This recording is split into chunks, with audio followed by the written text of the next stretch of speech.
The labor was a grueling experience for Sharon, who had to endure hours of intense pain and discomfort. She was constantly monitored by doctors to ensure the safety of both her and the child. Despite the medical interventions, the process was physically and emotionally exhausting. She was feeling drained and overwhelmed. Donald, too, felt the weight of the experience, pacing anxiously outside the delivery room, waiting for news. He couldn't help but feel a wave of relief wash over him as the doctor assured him that his wife and daughter were safe. The hours he spent anxiously pacing in the hospital waiting room seemed like an eternity. He couldn't wait to hold his daughter and be with his wife again. "Excuse me, sir? You're Mr. Fair, right?" the nurse asked Donald. "Yes, ma'am. Is everything okay?" "So far, so good. Look, you can't be sitting here all night, sir. Please go home and get some rest," the nurse said. The thought of leaving his wife was almost unbearable for Donald. He knew that his wife needed him now more than ever, and the idea of going home seemed almost impossible. The long and difficult labor had taken its toll, but he could only imagine how much more difficult it must have been for his wife. "Do you think I could come inside for a while?" Donald asked the nurse. "Not anymore, sir. You need to go get some rest. We will let you know if anything changes, alright?" "Alright." Donald went home. He tossed and turned and fell asleep early in the morning.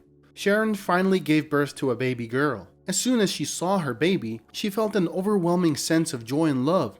Tears streamed down her face as she held her daughter for the first time, taking in every little detail of her tiny fingers and toes, her soft skin, and her delicate features. The room was filled with the sound of the baby's cries and the excited chatter of the nurses and doctors who had helped bring her into the world. As the minutes passed, Sharon couldn't stop staring at her baby girl, marveling at the miracle of life and feeling grateful for this precious gift. "Sharon, how are you?" the doctor asked. "I'm feeling relieved, doctor. Thank you," she replied. The doctor looked at the nurses and asked them if she could have a word with Sharon in private. They quietly left the room. Sharon was slightly worried by the expressions on their faces. "Congratulations on the baby girl," the doctor said to Sharon and smiled. "Thank you, doctor. Is everything okay? Why did you ask the nurses to leave the room?" Sharon was getting nervous. "There are over 400,000 people in the United States that are quite special, Sharon. Your daughter is going to be one of them. Now, don't panic, okay? I'm going to tell you what it is, but before I do that, I want to make sure you understand that it's not the end of the world." By this moment, Sharon was quietly crying. She was scared about what the doctor was going to say. "What is it?" she asked through her tears. "It's Down syndrome. I'm sorry, Sharon." The doctor held Sharon's hands and squeezed them comfortingly. Sharon's heart sank as she heard the news. She had been eagerly waiting for this moment for 9 long months, and now her joy was overshadowed by the weight of her daughter's diagnosis. Donald was jolted awake by the ringing of his phone. When he heard the voice of the nurse on the other end, he bolted upright in bed, heart racing with excitement and anticipation. His baby was finally born, but he hadn't received the grim news yet. "Morning, Mom! Wake up! It's gonna be a beautiful day today, because you're now a grandma for the 2nd time. Share the news with Kyra, she's got a sister," Donald was telling his mother over the phone. "Son, I'm so proud of you. Congratulations." Mrs. Fair was crying with happiness. He couldn't wait to bring his wife and newborn daughter home. He'd spent countless hours preparing their home for their arrival, making sure everything was just right for his new family. He'd bought an assortment of toys, clothes, and other baby essentials, carefully selecting each item with love and care. Donald quickly dressed and rushed to the hospital, barely able to contain his excitement. He felt a mix of nerves and excitement as he approached the door of the delivery room.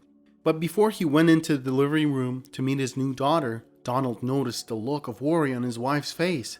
He could sense that something was wrong and his heart started to beat faster with anxiety. Suddenly, a doctor approached him and asked him to come to his office.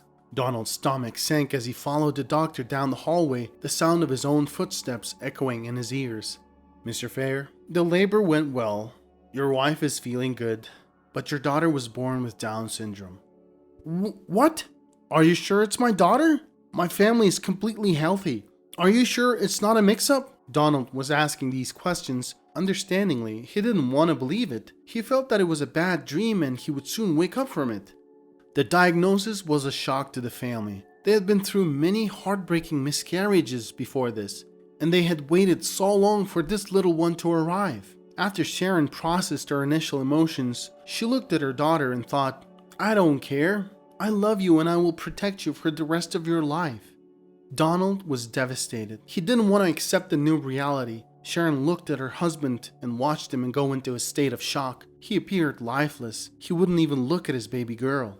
Sharon held her baby in her arms in the wheelchair as they moved to their room after delivery. They were in the elevator with another family that had just had a baby. Congratulations! What did you have? The man asked Donald. He was beaming with joy and holding his baby son. Donald was not up for it at all. He wished nobody would talk to him at that moment. Yeah, thanks. He could barely squeeze out. It's a girl and we're gonna name her Caitlin, Sharon added to ease the tension. The other man started laughing. My man probably wanted a boy, huh? Is that why you're... The man couldn't finish because his wife interrupted. Would you knock it off, Charlie? My husband's just silly. Congratulations on your baby girl. Sharon looked up at her husband and he was not there. He was physically there, but he was not with them. When they got to her room, Sharon made a decision. This was their baby. This was the baby that made it after losing so many. Sharon waited so long to have her and she would love her forever. She had to believe this was happening for a reason. She was determined to learn everything about Down syndrome. For the first year and a half of her daughter's life, Donald disappeared. Alcohol and work became his new family. He stayed out late and didn't come home. Sharon nursed their newborn through the evenings, utterly alone. Donald, honey, how much more? Sharon pleaded one day.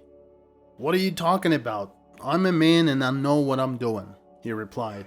Every time she confronted Donald, he didn't care. It was as if he didn't care about anything at all. Donald's career involved travel, and he made a conscious decision to stay away from their home as much as possible. She would try to talk to him. His response was always the same. He was joyless. The only thing that brought him happiness was his career.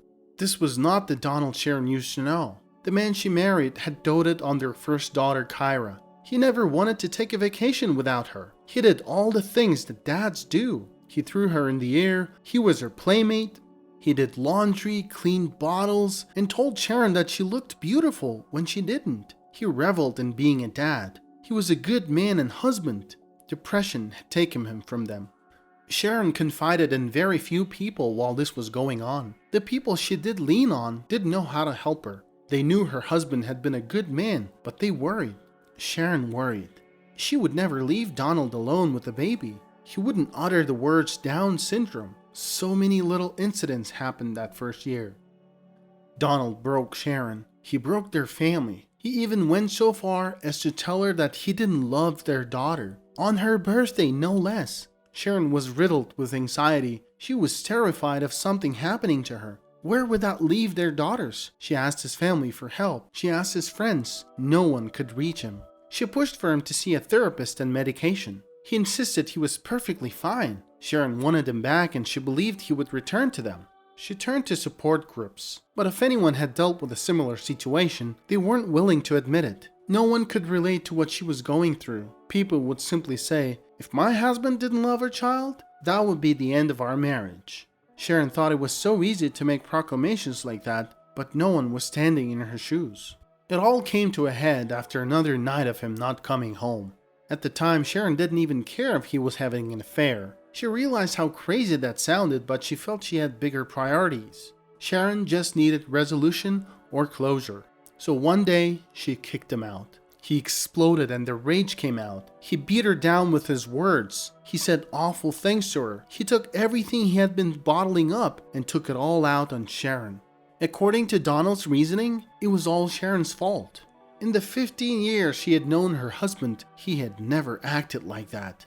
Donald, you're not allowed back in the house until you start going to therapy, Sharon screamed and went back inside the house. Eventually, he did start going to therapy. He moved back in. He started medications. Some of those medications brought on fits of rage and anger. One night, after drinking, he proclaimed he wanted a divorce and that he wasn't happy. He took it back the next day, but it was too late. He had done so much damage and Sharon didn't know if she was capable of forgiving him. He wasn't participating in their family or being a parent. He knew nothing about this sweet baby that Sharon had fallen in love with. He had not been on any appointments. He had not met any of her therapists. Sharon was clinging to hope that he would come back to them, but deep down, she was hopeless. This constant state of uncertainty ate at her. She wanted to protect both her daughters, and she didn't want them growing up in a volatile household. The rain was pouring down in sheets, obscuring the view through the window and casting a dreary, melancholic atmosphere over the small house. Sharon had been planning her escape for days, carefully packing her bags with the bare essentials and making sure that her two daughters had everything they needed. She knew that leaving him would not be easy, but she also knew that it was the only option she had left. With a heavy heart and sense of unease, she took one last look around the small, cluttering living room, taking in every little detail. The frayed edges of the worn-out couch, the chipped paint on the walls, the pile of empty beer cans had accumulated in the corner. It was a place that had once been filled with hope and dreams, but now it was nothing more than a shell of its former self. She took a deep breath and picked up her bags. Kyra clung to her hand tightly, sensing that something was not right. As Sharon stepped out into the rain, she felt a mix of fear and relief wash over her. She was finally leaving behind the constant fights, the broken promises, and the endless cycle of abuse. Meanwhile, Donald stumbled his way back to the house, the alcohol in his system clouding his judgment and numbing the pain of his loneliness. As he fumbled for his keys and opened the door, he was hit by a sudden realization. The house was empty and cold. The only sound was the sound of the rain tapping against the window panes, a constant reminder of the life that he had lost. Despite the emptiness he felt after returning home to find his partner and children gone, Donald didn't change his behavior. He continued to drink heavily for the next few weeks, using alcohol to numb the pain and fill the void left by their departure. His days were spent in a blur of alcohol-induced haze, stumbling from bar to bar and drowning his sorrows in cheap beer and whiskey. As the days turned into weeks, Donald's friends and family grew increasingly concerned about his well-being. They tried to reach out to him, to offer words of comfort and support, but he was too far gone to listen. He ignored their calls and messages, preferring to drown the world with the sound of his own voice and the clink of glasses. As the time passed, Donald began to realize the gravity of his actions. He knew that he had lost everything that mattered to him and that he had no one to blame but himself. It was a bitter pill to swallow, but it was also a wake-up call. Slowly but surely, he began to take steps towards sobriety and self-improvement, determined to earn back the trust and love of his family. Eventually, he came to Sharon's parents, begging for forgiveness and asking Sharon to give him one more chance. Sharon told him that he had been emotionally abusive. He had broken them, and she didn't know if she could forgive all that he had done. She didn't trust him. The only chance Sharon told him he had was if he agreed to couples counseling. A few months later, Sharon was seeing a glimmer of hope. Another few weeks later, she was happy that her husband had returned to them. It took a lot of work. They had to fall in love again. She had to learn to trust him. He had to prove himself to be a better man, husband, and father. They started by carving out times for just them. Medications did not help him. Over time, they realized that exercise was his weapon to fight depression. Truthfully, he needed to process it in his own time. Little by little, Sharon led him into the world of their daughter and her diagnosis. When Caitlin turned 2, Donald still didn't participate in her therapies, but their therapist told Sharon that she needed to let him get there on his own. He needed to look at Caitlin for who she was, not her diagnosis. Sharon's journey as a mother of a child with Down syndrome led her to a new purpose in life. She wanted to help other families who were going through the same challenges that she faced, and so she decided to start an advocacy website. She spent countless hours researching and gathering information about Down syndrome and the resources available to families. She reached out to other parents in the community, sharing her own experiences and listening to their stories. The website quickly gained traction, with more and more families reaching out to Sharon for advice and support. As her website grew in popularity, Sharon found herself becoming a prominent voice in the community. She was invited to speak at conferences, participate in panels, and share her story on various platforms.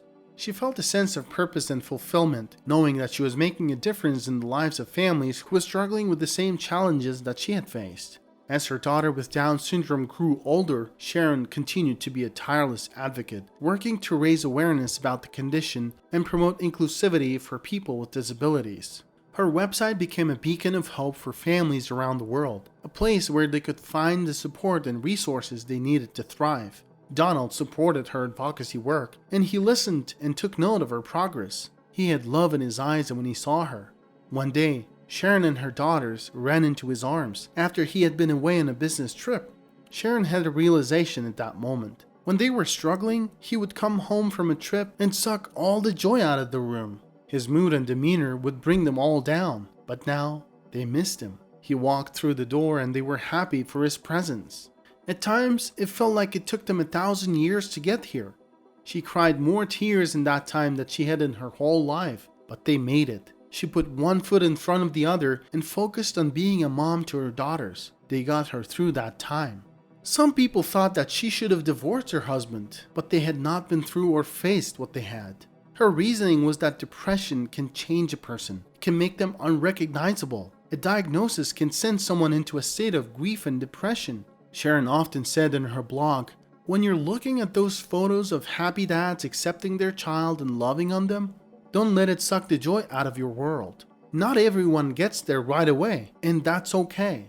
Sharon knew that there are other moms out there going through what she had gone through. She knew how they felt. Her message was that they were not alone. For Sharon, anybody who said their marriage didn't struggle after a diagnosis was lying. Sharon remembered reading articles the day after Caitlin's birth that stated that couples that had a child with Down syndrome had a lower divorce rate than the general population. That made her feel like a failure. She didn't want anyone else to feel as isolated as she did.